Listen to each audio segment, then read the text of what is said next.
Now, Kosuga Loko. We're back again for another great episode of the AMATYMA series where I get to have candid and unscripted conversations with men who are single, married, divorced, or widowed. Doesn't matter what your social standing is. I just want to have a conversation with men. It's such a beautiful, time to live where we can just sit and talk because we know very well that men don't generally like to talk about how they feel. And today's guest is a very dear friend of mine, a brother of mine, someone who gives probably one of the best advisors. I don't know where he gets Oh, this hell no. wisdom. Not I don't know where this guy gets. I don't know where he gets this Not advice the best from, but advice. he's It's actually the worst advice. listen here. I'm talking for myself here, and I haven't even introduced him. Can you see the type of person that I'm going to deal with on this particular show? Ladies and gentlemen, please help me welcome Ngcayisa. How are you, bro? It's actually Luphumlo Ngcayisa. We have since done away with Lupi. I'm old now. Oh, so long Lupi. But it's Luphumlo. You know, good afternoon or good morning or greetings. whatever time it is around the world. Okay, so it's Luphumlo. It's Luphumlo, Okay. and I think how that came about, and of course that's my name, and I struggled mourning my mom. Right. I think one of the most difficult things, or one of the most painful experiences, life, or to have been visited upon me by life, was the passing of my mother and the circumstances under which she passed on, which I will not, details of which I will not get into right now. So it took a while for me to recover from that because I was incredibly close to my mother. Yes. And secondly, how she passed and circumstances leading to her passing were the antithesis, or rather the opposite of of everything that she had wished for to not to happen.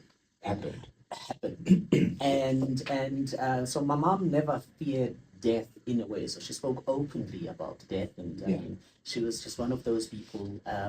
If it is that I'm wise, I'd like to attribute all of that to her.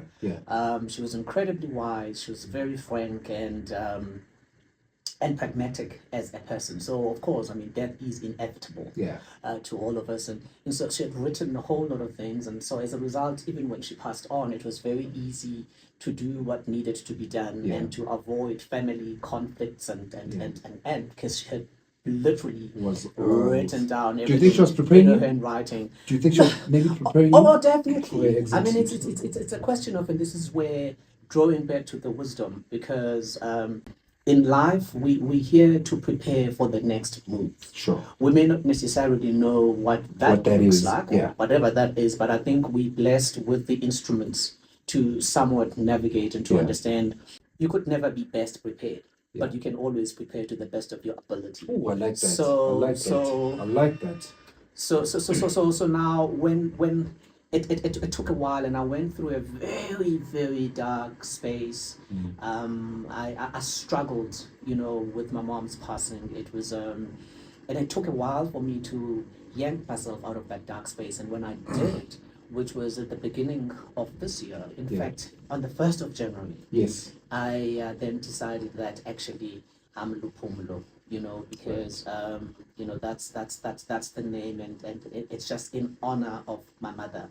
And if you were to ask me what the meaning of the name is, I mean, Uphumla is to rest. So Luphumlo, I would then say figuratively, it is he who shall provide room or enable for rest. And I think she was resting. I'm the youngest of 5. She had me when she was 40. And all I did for as long as she was alive was to live up to my name. And I'd like to think that I did that. Sure. But it gives me great pleasure. It pretty much makes me feel all kinds of joy and beauty and love and warmth when I introduce myself as Luphumlo, and when people address me as Luphumlo, it just feels good. Thank you for that. So sorry for that long No. introduction. It's okay. I think it's important. I also think it's important for people to know and understand, and appreciate it. And from now on, I would even change the name to Luphumlo. Oh yeah, I love that. Yes, I love that. I've had Lupi all this time. I've known you for a long time. I was still young when I met you. Don't make me sound that old. But yes, we've known each other. We actually met you in 2002. Yes. No, I'm lying. It was not 2002. It was actually 1999. Yes. 1999 going into 2002. And at the time, I was fairly new in Johannesburg myself. Yeah. And we used to party a lot. And there was just always this kid. Oh, Papa. Oh, Papa. He was such an irritant. He was a lovable one, though. An annoyance, but an adorable one. Yes. An adorable one. And you always had focus, and you always, you always had ambition, and you were always there in our midst. Right. We will club stage was the club at the time, and then we'll Oh have my conversations. goodness. In Randburg. Was it in Randburg? Yes, Yeah. it was in Randburg. Yeah. And we'll always then say to the person who brought you into the picture, hey, Yes. but it's just been great. Yes. Having known you for this long and having witnessed all this, you morphing into, what you've morphed into now. I was actually thinking, I always think about when you were when you were busy with you were still with the Total. Yes, at yes, the in time, Rosebank, yeah. In Rosebank, a couple of years later, of course, and you were one of the very few who had gone and enrolled for the program for chartered marketing. Yes, for chartered marketing, CMSA, And, yes. and, You remember that? and it was yes, and I remember when you were going for one of the exams, Yeah. and I bumped into you. It was for the first time seeing you looking so perplexed and nervous. nervous, because I had never ever seen that side of me. And I yeah. recall when you got it, it was such a joy. It was Such a joy. It was an achievement and a half. Absolutely. Then there was the other. You see, keeping that was I show you how I'm later. Then there was a time of that other engagement to a dear friend of mine, but we're not going to go there. It was a very painful time, and I think then I resented you for quite a while. Yeah. I was just not too happy about how things panned out. It was very painful, because here's the thing, as friends, and I guess as AMATYMA and as everybody else, when you're friends with people introduce people into your lives and you become one. Of course. And then when these then romantic relationships, disintegrate, Yeah. after one has created this one big community, Then the now splits. you are left with the other party, and you're not getting any explanations. And I just felt that at the time, it was just very unfair on us as friends. Yeah. How you handled the whole thing. Yeah. So I somewhat resented you for quite some time, and then the love then superseded, and I then stopped resenting. And you're sitting here right now in front of me. Yes. So for those that don't know Luphumlo, who's Luphumlo? Who's Luphumlo? It's Luphumlo is Jeepers. It's a train in motion. Yeah. It's a work in progress. Mm-hmm. I posted about, and I know I'm going about it the roundabout way in responding to your question, but I think it's important that I bring this just for context. Yeah. There's purpose. People ask, what is your purpose? Mm-hmm. And it's a very difficult, piercing, hard question To answer, yeah. to respond to, because if you're a musician, it's easy, I guess. If you are a gynecologist, if you are an oncologist, if you're a sex worker, you can just say, I'm a sex worker. Of course. And my purpose was to deliver services into his mind. Yeah. But when it's not that cut in stone, it becomes very difficult to respond to. So when you say who's Luphumlo, all I can say right now, Luphumlo is someone who strives to humanize others, someone who strives to spread love and give love, someone who strives to teach. I enjoy teaching. Oh, and that you do. And lastly, Luphumlo is just someone who is trying to make the most out of this extraordinary gift, which is the miracle of existence. Sure. Love that. That's who I am. For now. Tomorrow it could be evolves. something else. It evolves. This is life, and It evolves. we should learn to evolve. You spoke a lot about the relationship and the dear relationship you held with your mother, and you shared a lot of that on your social media. Absolutely. You took us on a journey of your relationship with your mother up to your last This water is days. quite nice. Oh, what is it? Normal water? Is it Bogart radio water. Bogart It radio gets water? made at the Bogart radio Valley of the Waves. I mean, You don't even know what the Valley of the Waves is. The only Valley of the Waves that spring to mind. It's all Kesner's. not that one. That's good. I also need to alert the viewers that this guy's a broadcaster, apparently. Also, you know, so he can turn things around, and he's very good at that. He's a spin doctor. I was saying that you took us through the journey with your mom, which was beautiful to watch, and also it made a lot of us who still have our moms still alive to appreciate them more and spend more time with them, because we just saw how important she was to you. Is your dad still alive? My dad passed on in 2013. It is unfortunate. Didn't enjoy the greatest of relationships, you know, with my dad. I say unfortunate in that no child deserves that. Of course. My dad was an extraordinary man. He was incredibly smart. So I guess, you know, if I look at the two of them, at the risk of sounding all arrogant, He's gonna say he's smart. Listen to I this watch. picked up. I think I've got my dad's intellect. He was incredibly smart. He was smooth. He was a great guy. And I remember as a kid, because my parents were not married. Right. With 5 kids, my sister and I, we share a dad. Okay. And so, but my dad was obsessed with my sister. Okay. Growing up, my dad was doting towards my sister.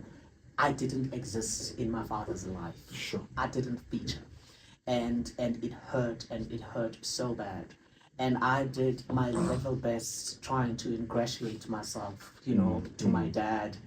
I wouldn't say he resented or hated me or anything like that, but the dude just never had time for me. It was a question of you acknowledge, you're here, all good, You blah, exist, blah, yeah. how's school, all right, you're doing, because he would come in. But there was no personal relationship. But there was no relationship. You know, I remember I'm revealing my age now, in 1980, 84, 85, 86, Yeah. you know, there were riots, Yes. and things were quite bad in PE where I'm from, so we had to be sent to the homeland. Okay. And my dad was from, his family is in the Seasky, Right. the former Seasky. Right. And so I remember the conversation going on that my sister was going to be sent to my maternal side of the family in Hankey, which is part of the Eastern Cape, where his sub-department is from. My mom's side of the family is from there, and I was to be sent to King Williamstown. So they basically split you guys. Yeah, Ezwedicha, you know, I was so thrilled because in my head I was like, yay, finally, Freedom. you know, dad's gonna be there, I'm gonna get to spend time, I'm gonna get to know this guy better. You know, Tato, this is 86. Yeah. I was in standard 2. I don't know what the heck is standard 2 now. Yeah, it's grade something, eh? Yeah, you're not there. Yeah. And I only saw my dad that year. I only saw him 3 times. In that year. Sure. And in that year, he also got married. So there was a beautiful woman that he was married to. So 1986 was one of the most traumatic years of my life, because that was in my head, in my tiny little head, as a little kid who had been yearning for his father's affirmation, love, attention, affection, and all of that. I at that moment, I think by September that year, you know, I was like, okay. You made peace. I made peace with the fact that, look, this dude ain't feeling like this is the reality. This is what it is. And I think that then sadly impacted on our relationship going forth. Right. And it is quite sad. Be that as it may, closer to his passing, we had somewhat, there was a time when I was running the school shoes, you know, campaign. Yes, I remember collecting that. school shoes and distributing school shoes. So we had collected, I mean, the campaign was great. And I remain eternally grateful to those who supported the campaign. I mean, we got to in those years, we cumulatively, we got to collect about 350,000 pairs of school shoes. I remember, that was a powerful campaign. campaign. Travel and distribute those. So there was a time now where I partnered with Luphumlo and NDODA. Yes. And we were to deliver shoes within that region. The part of I was to fly out from East London, and I then reached out to my dad and I said, hey, you know what, I'll be around. I'll be in the area. I'd love to see you. and he was quite excited, and then I think he was quite surprised that I reached out. Yeah. And I went to see him, and we spoke briefly. I won't tell you. Okay, I digress. So my dad was handsome. He was a Right. good-looking fella, You and, think you got jealous and from he was a him? ladies' man. No, I look more like my mom. Okay. I look more like my mom. I do have a bit of traits. Oh, am I handsome? I think you're good looking. Oh, thank you. We love that. Handsome man. We are rather vain. We are vain. So, and I remember even as a kid, I knew that my dad was a ladies' man. And there was Losisi, she was a school teacher, just up the road. Right. So even the one that he was married to, makafikile angamtholi, because remember I only said 3 visits. Yeah. Yeah. Phezulu, yeah. So it was actually quite. So I get It was home. predictable. I get home. So I then said, you know what, I don't want to embarrass my dad in front Yeah. of the people that I was traveling with. So I asked the team from the SABC, which Bahambe, And then you went by and then I yourself. went by myself to my dad, and I didn't find him at home. And no one knew where he was, and I was like, I know where this nigga is. I'm I went not up. blow his cover. I went up the road. And you found him there. There he was. But and we spoke, and what he said to me, which was so profound, was that this may come across as an excuse for not having been as present as I should have been in your life. Mhm. However, owing to the life that I led, because then I discovered that ubabambeka stoned. Hey, push imogolo, Yeah. dies in Yeah. So his take was that I wanted you loved me so much, and because you're such a loving person, my biggest fear to expose you to my love was that I feared that you might turn out to be like me. Sure. And I didn't want that. So he was shielding you and I from all of opted to therefore not Distance be myself. there and to distance myself, because I didn't want to expose you Sure. to the life that I led and a life that I'm not proud of. Sure. So that was the turning point. And I at that can moment, imagine that. I got to understand. But it still serves as no excuse Absolutely. for There is no fathers, excuse. for fathers to be absent, absent. because Yeah. I mean, think of the agony, think of the trauma, think Yeah. of And the lost time. rejection, lost time, Yeah. and think of how the absence of that relationship later impacted on my relationships with the course. world as a whole. Of course. I mean, You know, we so- see it unfold with a lot of broken men because of the childhood traumas. Absolutely, Yeah. absolutely. So I think, yes, I acknowledge that moment. But I remember also leaving in our parting ways. And my dad was such a gangster. He's like, hey, daughter, and I need to put you breadwinner, hey, Mertati police in the Kamalango, was saying, I'll fight. He was preparing himself. And shortly after that, he passed on. Oh man. So rest Yeah, in peace. I never took the policy. I'm the rich now. But you had Jokes aside. you had the conversation. Yes, you, we did. You're a Yes, we father. did. You're a father. Yeah, father of two. My father of two. daughter is about to turn 30. My Right. son is about to turn 10. Right. And my granddaughter, as I say, whom I love dearly, she's about to turn 2. What type of father are you, Luphumlo? I'm an enabler. Yeah. I am what the larger society would describe as a dad who spoils his kid. Yeah. I don't refer to it, or I don't regard it as spoiling the kids, but rather I indulge my kids because I was indulged by my mother. Yeah. There was, as a kid, my mom, we were devastatingly poor. Yeah. Need I add? I mean, I slept on the floor until I was in standard 9. That's just how bad things were at home. And we used to have bread and tea for supper. Life was bad, so bad, such that at age 14, I started working. Mm. I was pushing trolleys at Pick and Pay and just, just to help out. Yeah. But we never felt it because, A, there was so much love. And Mom, may her dearest soul rest in peace, Mom indulged us. Mm. I got clothes once a year, but it was great quality clothes. Yeah. So, yes, other kids would have, back then, I mean, it was Pierre Cardin, sneakers and bicycles and It's a Pleasure shirts and all those other things. They would have them, we will just have to wait. Okay, I never got to have the bicycle. Yeah. But it was a question of, I can't Wait get your it to you turn. now, but wait your turn. Sure. It And it's will coming. Yeah. So I was indulged. But over and above all of that, I think what my mom gave me and or passed on to me rather, and which has now come to define my style of parenting, is you had liberty was very important. Sure. So choice was valued. So you had choices you could choose. I'll give you an example. With my boy now, Paulo, because we live together. We know everything about Paulo. Shout out to Paulo. He's growing, eh? He's a big boy. Yeah, Mavitana. We've been living together since we were 18 months Yes. old, and it's just always been the two of us. Well, until about a year or two, but now we're back to being back to normal. Okay. So when we buy snacks, Yeah. I'm just trying to illustrate a point. When we Yeah. buy snacks, it's his snacks for the week, right? Right. And he knows. So I then allow him to self-regulate. I say, okay, these are for you for the week. Right. Should you run out, You're on your own. you're on your own. Yeah. So it's that type of, that's how I parent. I present the different scenarios as they are. Sure. And then I say, these are your choices. You choose decide. this, you choose that. I like So that. if you choose to overindulge in that ice cream, you know that your tummy doesn't take, you know that you are lactose intolerant, and you know that you're going to end up being sick. And when you are sick, I am not going to go to the doctor if I know that the source of you being sick is you having indulged in that. Sure. So I indulge my kids and I negotiate. I'm very big on negotiation.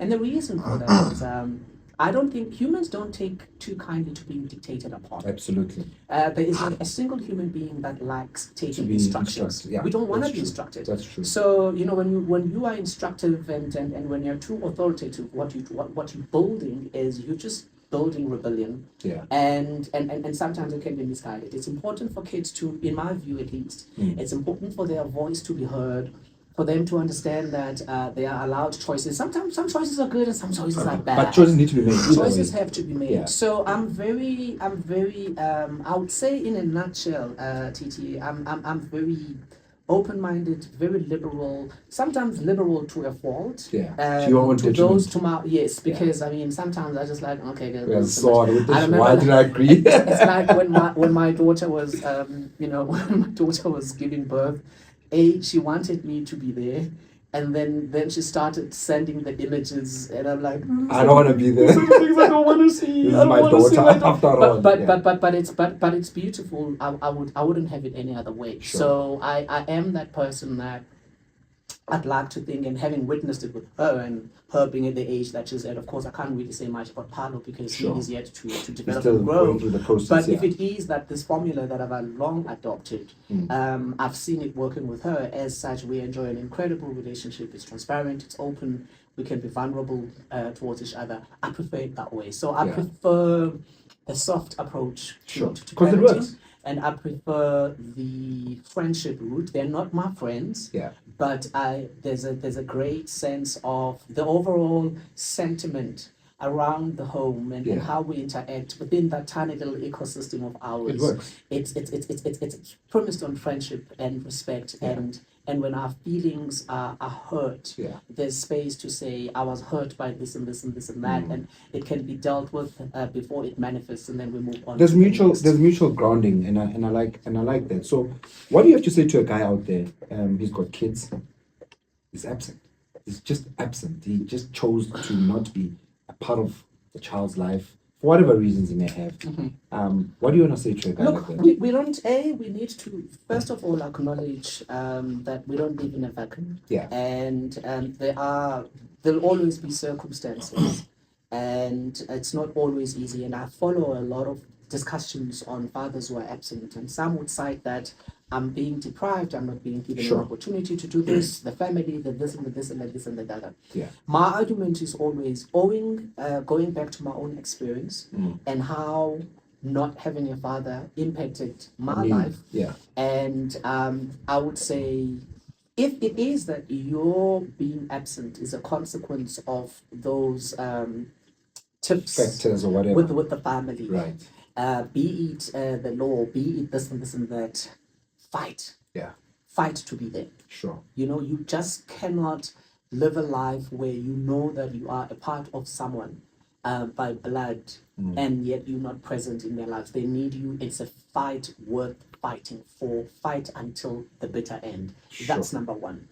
To those who have chosen for selfish reasons, because there are those who are selfish, and I think also society is largely to blame, Yeah. by the way, for absent fathers, because society should have long taken a stance that if it is known within our circles or within this family that Utato has a child, but Tato is not, the family should do its level best to rein Tato in. If it is struggling to rein Tato in, then it should vomit Tato out. Tato should not be accorded the status of being an integral part of this family. And the honor. Yeah. Tato should actually be even rejected as an mba. Yeah. The family should say, we disown you. Because ulihlazo. To the family. Yeah. Friends should not be comfortable hanging around someone like that. And hanging around with a dude that they know is a deadbeat. Just because he's got money or he's probably paying the bill. Absolutely. You shouldn't. You guys should be able to say, nah, dude, you know what, you're a cool cat, but that Tina, we go back to our kids. And when our units are abandoned for whatever reason, you're not going to be part of us. Sure. And to that guy, you look, whatever your inflictions, try to resolve and try to find peace. And you're missing out on so much. You're missing out on an opportunity to correct the wrongs. Yeah. I look at what is currently happening with Paulo right now. Paulo has given me an opportunity to relive the life I never had. With your own father. What a wonderful gift it is to be able to live vicariously through him and to enjoy all of these things that I never had. So you now have an opportunity to enjoy them and you're enjoying them with somebody else. Sure. So find it within your heart, absent dad, to forgive yourself, own up, and fix and try and build that relationship. Sure. Being a dad or a father or by timer, it is one of the greatest things, one of the greatest giftings this life could ever give you. Because there are men out there that can't even have kids. Absolutely. And that's something that you can never take lightly. There are men who are looking to have kids, but they unfortunately. Definitely. And to those guys who cannot procreate naturally, kids don't necessarily have to be product of your loins. There's so many kids out there that are seeking guidance, and the adoption doesn't even have to be formal. Absolutely. You can actually father without necessarily having gone to home affairs. Absolutely. And you can nurture, groom, grow, rear, and look after and shape someone's opinions. And it's incredible. I wouldn't trade it for anything. Being a dad is it's greater than jeepers. Yeah. And it's not limited to biology. Oh no, being an uncle is absolutely any time, absolutely. It's of course. Yeah. And I think that I'm liking what you guys are doing though, because what you've done is you've identified that there is an appetite to do better. Absolutely. And I suppose it is through these conversations that guys can actually realize that this thing is a wonderful thing and it's a gift and that should never be taken for granted. So I wish to express my sincerest gratitude to guys out there who are trying. It's very difficult being a dad or a father when there was no one. There's no point of reference. Absolutely. Yeah. But you can always create it, and the best way to create it, you create it by saying, what was lacking? What did I need? Sure. So they bring it to the fore. Wow. Luphumlo, I thank you for your time. I can't believe we actually ran out of time, but I knew this was going to happen with you. I have so many other questions to ask, so I'm going to ask you to come back. You have got a well of wisdom that's sitting. I am not sharing all that there is to be shared. But thank you. No, but I just want to thank you for this, because we are teaching men to open up, to speak about things that bother them. A lot of suicides, the highest rate of suicides amongst men, and it's most of the reasons is because we bottle things in. What parting shot do you have before I let you go to that man who's thinking of taking his own life? You're thinking of taking your own life because sadly you've allowed yourself to fall for the script. And there is no dangerous script that the script that gets flipped to the boy child and to men. That yours is to be austere, yours is to provide, yours is to be this strong, yours is to be that. You're human. Before the gender or the sex that was appropriated, you're human. Operate on the basis of you being human. Sure. Once you start embracing your humanity in its entirety, you would understand that you are not exonerated from life's challenges and life's problems. Sure. So there's suicide is a sensitive issue, of course, and it should be avoided by all means necessary. But what's key, liberate yourself.